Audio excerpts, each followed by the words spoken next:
So I will be speaking on how cataract affects the macular ganglion cell thickness more than the peripapillary retinal nerve fiber thickness measurements on HDOCT.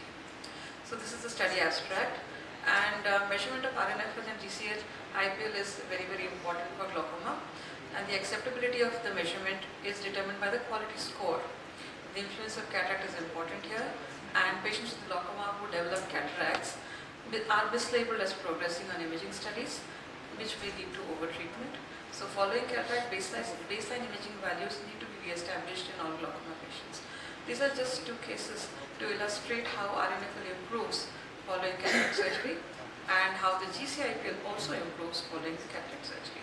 So the primary research question is, what is the quantum of change that happens in RNFL and GCIPL following cataract? So this was a prospective comparative study in patients greater than 40 years with age-related cataracts, and these are the standard exclusions. And very importantly, we included 47 patients, and we used the serous SDOCT for these measurements, and the signals and OCT scans of signal strengths less than 6 were summarily excluded from the study. And after standard phaco, 1 month after the standard phaco, the OCT measurements were repeated in all patients. Our study included 47 patients, of whom 21 were predominantly posterior subcapsular and 26 were predominantly nuclear. And we compared the effect of lens status on SDOCT parameters and the effect of cataract in altering signal strength and resulting SDOCT parameters in both groups. So the signal strength showed a significant change following the cataract. On looking at the RNFL measurements, the average and temporal measurements showed a significant change, but the GCIPL thickness showed significant change across all sectors.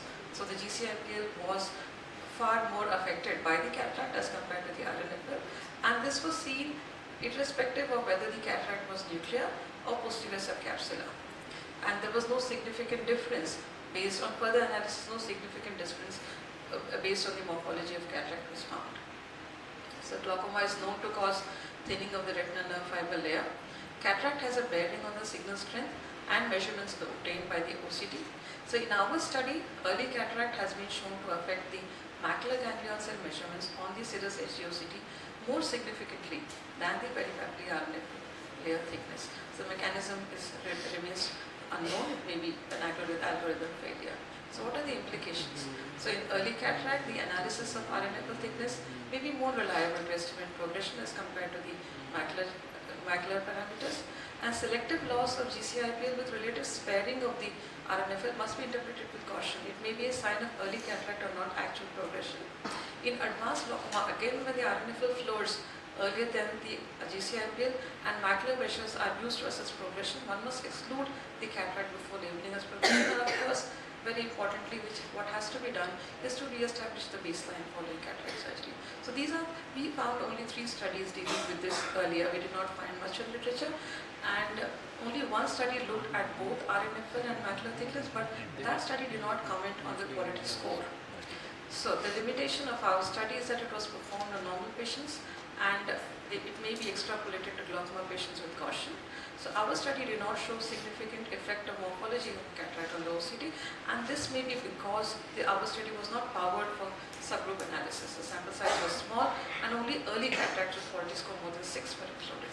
In conclusion, cataract affects the measurement of the GCIPL thickness greater than RNFL on SDOCT, even when the quality score may be deemed acceptable by the physician. So it is necessary to examine for evolving lens changes before suspecting progression, and RNFL may be a more reliable indicator in these cases. So it is important to consider resetting the baseline following cataract surgery in glaucoma patients. These are my references. Thank you for your attention. Nice presentation. One comment, not a question. Could you do a serial study as the cataract dense becomes more dense every 2 months? Yeah, we could. Just add-on study. Absolutely, sir. That would be very interesting. Yeah. We have actually followed it up. That's nice.